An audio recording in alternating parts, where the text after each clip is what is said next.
السلام علیکم ورحمۃ اللہ وبرکاتہ۔ بسم اللہ الرحمن الرحیم۔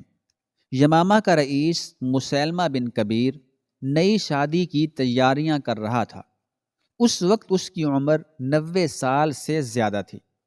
مسیلمہ کی ایک ہی خواہش تھی کہ وہ سدا جوان رہے اور شباب کی ہنگامہ خیزیوں سے لطف اندوز ہوتا رہے۔ اپنے اسی شوق کی تکمیل کے لیے مسیلمہ دن رات قدیم طب کی کتابیں پڑھتا رہتا تھا۔ اس کی مجلس خاص میں نامور طبیب و حکیم جمع رہتے تھے۔ وہ انہیں مخاطب کر کے پرجوش تقریریں کیا کرتا تھا۔ قدرت کا کمال یہ ہے کہ اس نے انسان کو پیدا کیا، اور انسان کا کمال یہ ہے کہ وہ بڑھاپے کو اپنے قریب نہ آنے دے۔ مسیلمہ بن کبیر اور طبیبوں میں طویل بحثیں ہوتی اور پھر ایک نئی دوا ایجاد ہو جاتی۔ مسیلمہ اس دوا کو استعمال کرتا، پھر کچھ دن بعد حکیموں کے سامنے اپنے تجربات بیان کرتا۔ اگر وہ دوا انسانی جسم کے لیے سازگار ہوتی تو مسیلمہ اس کا استعمال جاری رکھتا۔ اگر ضرر رساں ثابت ہوتی تو یمامہ کا رئیس اسے ترک کر دیتا، اور پھر نئی شباب آفرین دوا پر تحقیق شروع ہو جاتی۔ آخر مسیلمہ اپنی کوششوں میں کامیاب رہا۔ وہ عمر کی زیادتی کے سبب چہرے پر رونما ہونے والی جھریوں کو تو نہ روک سکا، مگر اس کا جسم بہت مضبوط و توانا تھا، اس وقت کے جوانوں سے بھی زیادہ طاقتور۔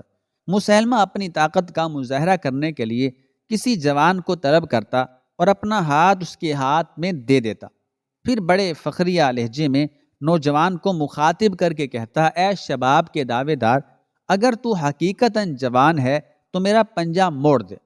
نوجوان اپنے جسم کی پوری طاقت صرف کر دیتا، مگر مسیلمہ کے توانا بازو کو موڑنے میں ناکام رہتا۔ مسیلمہ بن کبیر اسی قسم کے ہنگاموں میں مصروف تھا کہ ایک رات اس نے ایک عجیب خواب دیکھا۔ ایک طویل و عریض قصر زر نگار ہے جس کی دیواریں نیلم کی ہیں، محرابیں اور ستون زمرد کے اور مینار یاقوت کے۔ مسیلمہ اس محل میں داخل ہوتا ہے۔ دروازے پر مسلح پہرے دار کھڑے ہیں، ان کی تلواریں سونے کی ہیں جن میں قیمتی لال و جواہر جڑے ہوئے ہیں۔ مسیلمہ کو دیکھتے ہی تمام پہرے دار نصف قد تک خم ہو جاتے ہیں اور بیک وقت کئی آوازیں گونجنے لگتی ہیں، اے بزرگ، تجھ پر سلامتی ہو، سلامتی ہو۔ مسیلمہ بن کبیر حیران ہو کر قصر زرنگار کے محافظوں کو دیکھتا ہے۔ خوش آمدید، خوش آمدید، کب سے آپ کا انتظار تھا۔ محافظ پکارنے لگتے ہیں، کون میرا انتظار کر رہا ہے؟ مسیلمہ حیران ہو کر پہرے داروں سے پوچھتا ہے، بزرگ، آپ اس کمرے میں چلے جائیے، پھر آپ کو خود پتہ چل جائے گا کہ کون منتظر ہے۔ محافظ بڑے ادب سے جواب دیتے ہیں۔ مسیلمہ جھجکتا ہوا آگے بڑھتا ہے اور کمرے کا دروازہ کھول کر اندر داخل ہو جاتا ہے۔ کمرے میں گھپ اندھیرا ہے۔ مسیلمہ گھبرا کر چیخنے لگتا ہے، میں کہاں آ گیا ہوں؟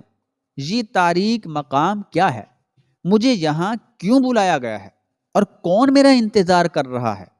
خوف زدہ نہ ہو مسیلمہ، تو مقام عافیت میں آپ پہنچا ہے۔ یکا یک کمرے کے گوشے سے ایک باروب آواز ابھری۔ مسیلمہ نے گھبرا کر اس طرف دیکھا۔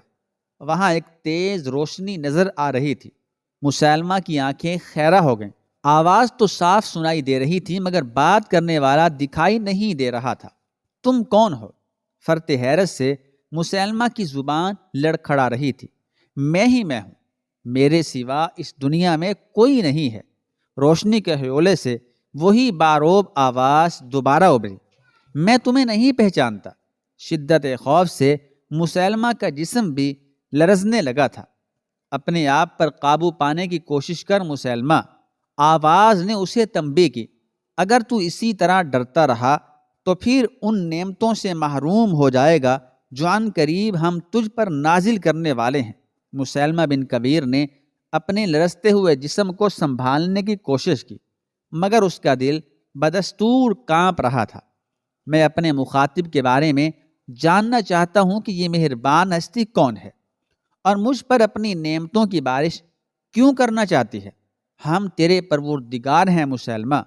روشنی کے ہیولے سے آواز ابھری، ہم نے تجھے نبوت کے لیے منتخب کر لیا ہے۔ تو اپنے آپ کو دنیا کی فروعات سے الگ کر لے اور ہمارے بندوں کے سامنے ایسے میں ظاہر ہو کہ ان کے دلوں پر ہیبت قائم ہو سکے۔ ہم ان قریب ایک کار عظیم تیرے سپرد کرنے والے ہیں۔ یہ کہہ کر وہ روشنی غائب ہو گئی۔ مسیلمہ بن کبیر واپس پلٹا اور تاریک کمرے سے نکل کر باہر آیا۔ مسلح پہرے دار اسی انداز سے ایستادہ تھے۔ مسیلمہ کو دیکھتے ہی سب کے سب تعظیماً خم ہو گئے۔ بزرگ، آپ کو یہ گراں بہا نعمت مبارک ہو۔ قصر زرنگار پرشور آوازوں سے گونج اٹھا۔ ابھی آوازوں کا یہ شور جاری تھا کہ مسیلمہ بن کبیر کی آنکھ کھل گئی۔ وہ اپنے بستر پر گھبرا کر اٹھ بیٹھا اور حیران و پریشان نظروں سے ادھر ادھر دیکھنے لگا۔ اب نہ وہ قصر زرنگار تھا، نہ مسلح پہرے دار، اور نہ وہ روشنی جس نے مسیلمہ سے کہا تھا میں تیرا پروردگار ہوں۔ مسیلمہ نے باقی رات جاگ کر گزار دی۔ وہ عجیب و غریب خواب اس کے ذہن پر مسلط ہو کر رہ گیا تھا۔ صبح ہوتے ہی مسیلمہ بن کبیر نے اپنے قریبی دوست عبداللہ بن نواحہ کو تنہائی میں طلب کیا اور اپنا رات کا خواب پوری تفصیلات کے ساتھ بیان کر ڈالا۔ عبداللہ بن نواحہ ایک پڑھا لکھا انسان تھا۔ اس نے مسیلمہ کا خواب سنا اور تعبیر دیتے ہوئے بولا، یہ بہت بڑی بشارت ہے آپ کے لیے۔ میرے اندازے کے مطابق بہت جلد اس کا ظہور ہونے والا ہے۔ کیا یمامہ کے لوگ مجھے نبی تسلیم کر لیں گے؟ مسیلمہ بن کبیر نے اپنے دوست عبداللہ بن نواحہ سے پوچھا۔ کیوں نہیں؟ عبداللہ بن نواحہ نے پرجوش لہجے میں جواب دیا، آپ دنیاوی اعتبار سے با اثر شخصیت ہیں۔ قبیلے کے لوگ آپ کی سرداری کو تسلیم کرتے ہیں۔ یہی تاثر انہیں ایک دن مجبور کر دے گا کہ وہ آپ کی نبوت کو بھی مان لیں۔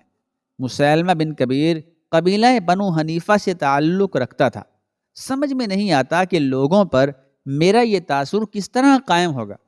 مسیلمہ بن کبیر تذبذب کی کیفیت سے دوچار تھا۔ جی آپ مجھ پر چھوڑ دیں، عبداللہ بن نواحہ نے پر اعتماد لہجے میں کہا۔ آپ بلا تاخیر مذہبی کتابوں کا مطالعہ شروع کر دیں تاکہ جب علمی مجلسیں آراستہ ہوں تو لوگ آپ کے علم و فضل کے قائل ہو جائیں۔ مسیلمہ بن کبیر پہلے ہی پڑھا لکھا انسان تھا۔ شعر و ادب سے بھی اسے گہری دلچسپی تھی۔ عبداللہ بن نواحہ کے مشوروں کے بعد مسیلمہ قدیم مذہبی کتابوں کی طرف متوجہ ہو گیا تھا۔ نبوت کا خواب دیکھنے سے پہلے زرق برق لباس پہنا کرتا تھا جس سے شان امارت جھلکتی تھی۔ عبداللہ بن نواحہ نے اسے سمجھایا کہ اب وہ ایسے پیراہن استعمال کرے، ایسے لباس استعمال کرے جو روحانیت کی طرف اشارہ کرتے ہوں۔ نتیجتاً مسیلمہ بن کبیر نے سیاہ عبا پہننا شروع کر دی۔